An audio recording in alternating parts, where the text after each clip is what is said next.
Hey, Royal Rough Riders. This is Mademoiselle Mosley again. I hope everybody is doing fine. I want to talk about suffrage, the things that we have suffered. Due to the undealt with suffrage, we pick up habits that cause us to suffer more. You know how when we're at a more youthful state, we go through the stressful manners and we oftentimes imitate those who were around us and how they dealt with their undealt with suffrage, um, smoking cigarettes, drinking, um, being high, promiscuity, being over sexualized. And sometimes those are the same things that cause us to get into the situation that we're in at this point in time, or what we were. And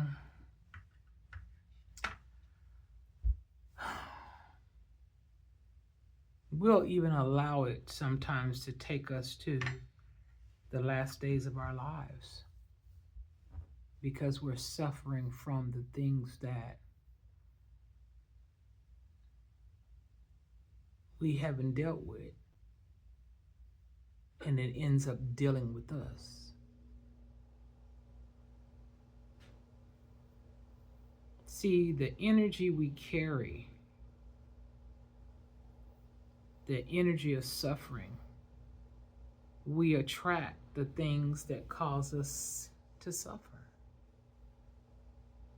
That's why I speak so much on healing, the very importance of healing.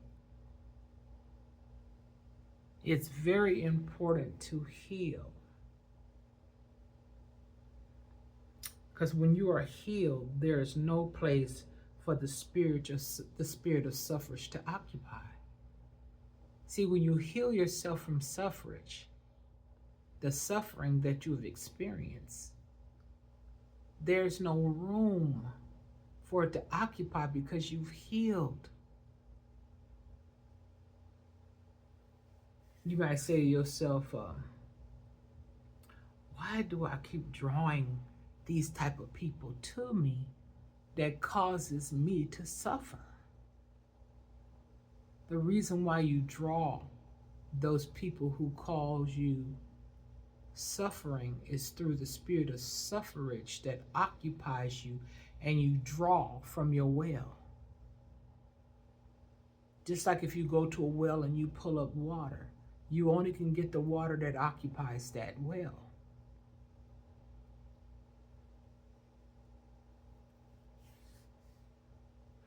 But when you are healed, there is no place for the spirit of suffrage.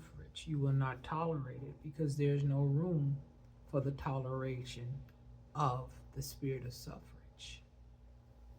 Just like if you have low self-esteem, you're going to draw people that continue to bring your esteem down because your spirit is at that level that where other low self-esteem people will come and they will feed on your low self-esteem and use you and abuse you because you don't feel good about yourself, and they know it, and you're going to let people treat you however they want to treat you because you don't feel worthy. You are worthy to be treated right. Even if you lived wrong in the past, I always speak that we can always be redeemed. But your redemption has to be honest and true. You have to be honest and true about what you're redeeming yourself from, is what I'm trying to say. Because see, when you are healed and there is no place for the spirit of suffrage to occupy is because the womb is closed. See that open wound that you had from whatever happened or didn't happen, whatever you thought or didn't thought, however you felt or didn't feel, that's a wound that's open, W-O-U-N-D. And when the wound is open, there is room for a lot of things to occupy and infect you. That's why the healing is so very important, because it closes that wound. See, when the wound is closed, you're no longer exposed to outside influences. When your wound is closed, you don't care what nobody say, what nobody think about what you're doing, because what you're doing is for the benefit of you healing. You ain't no longer worried about trying to fit in. You ain't worried about going out, drinking, smoking, being promiscuous, because you're understanding that you are defeating your own purpose by allowing a fraction of defeat, of suffrage, to cause you to suffer more by the things that you're doing, because you're putting your body at risk of catching something by being promiscuous. Or you're putting yourself at risk smoking, causing your body disease.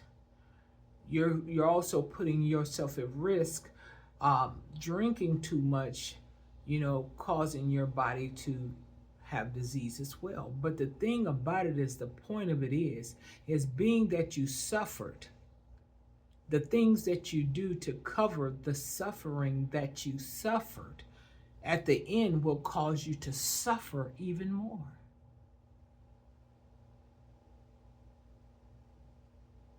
And it's never too late to stop and to turn your life around. The spirit of suffrage will not go anywhere unless you tell it to. Speak to that thing.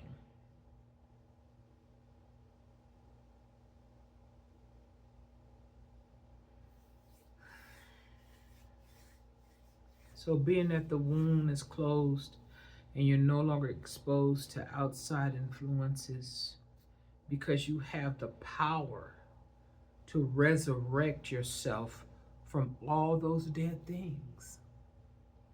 You have the power to resurrect yourself from all the dead things.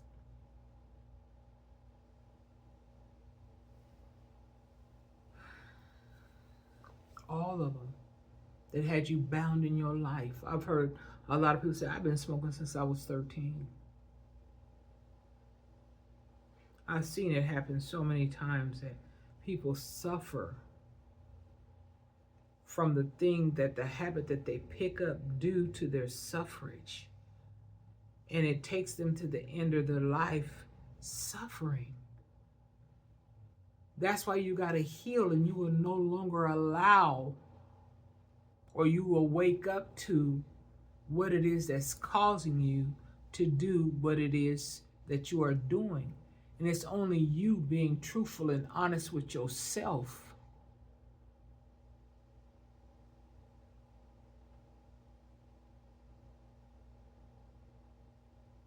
that can deliver you from the spirit of suffrage. Just like any other spirit, excuse me,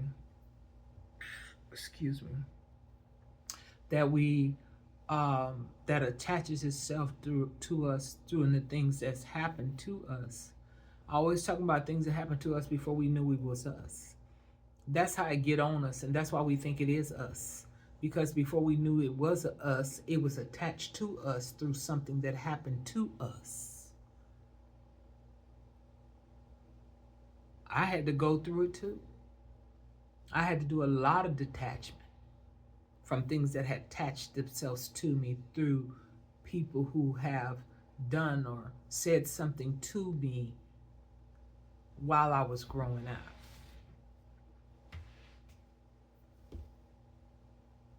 That's why a lot of people in your life or your family can be used to cause you suffrage.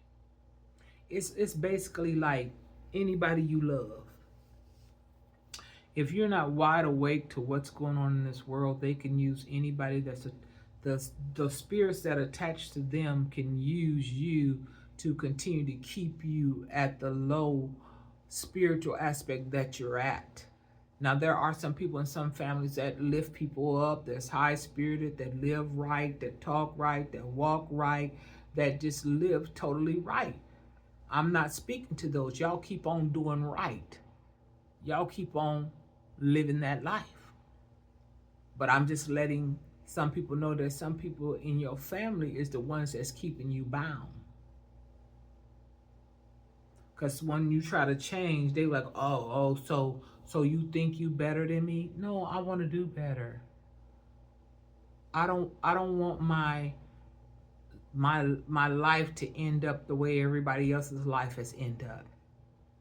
Unhappy, miserable, addicted. See, and then I'm going to get them off of here. People are not addicted to drugs. They're not addicted to alcohol. They're not even addicted to sex. Those three things I name, and there are more, those things numb you. People are addicted to not feeling. And those are the instruments that are used to make some people not feel. See, you know when it's that instrument because you got to do it every day. You got to get up every day and take a drink. You got to get up and have sex. You got to get up and do drugs. Whatever it is that you're using, you're not addicted to what it is you're using. It's just the instrument to help you to be numb because you don't want to feel. So you're actually addicted to not feeling. You want to be numbed out. You don't want to hear it no more. You don't want to see it no more. You don't want to feel it no more. You don't want to play it in your mind anymore. So what you have to do to get that out of your head,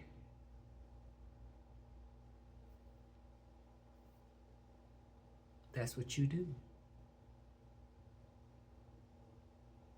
And I pray blessings unto you all. And I pray that what I'm saying is helping you, whoever it's helping. If it's not helping, go to another channel, swipe, whatever you do.